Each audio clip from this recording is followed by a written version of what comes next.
fechar a porta e ele fica lá. Para ele ficar solto.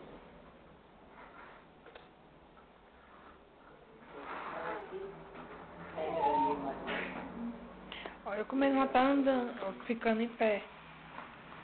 Aqui é um bebê gordo, fofo. Ei, Israel. Beijo.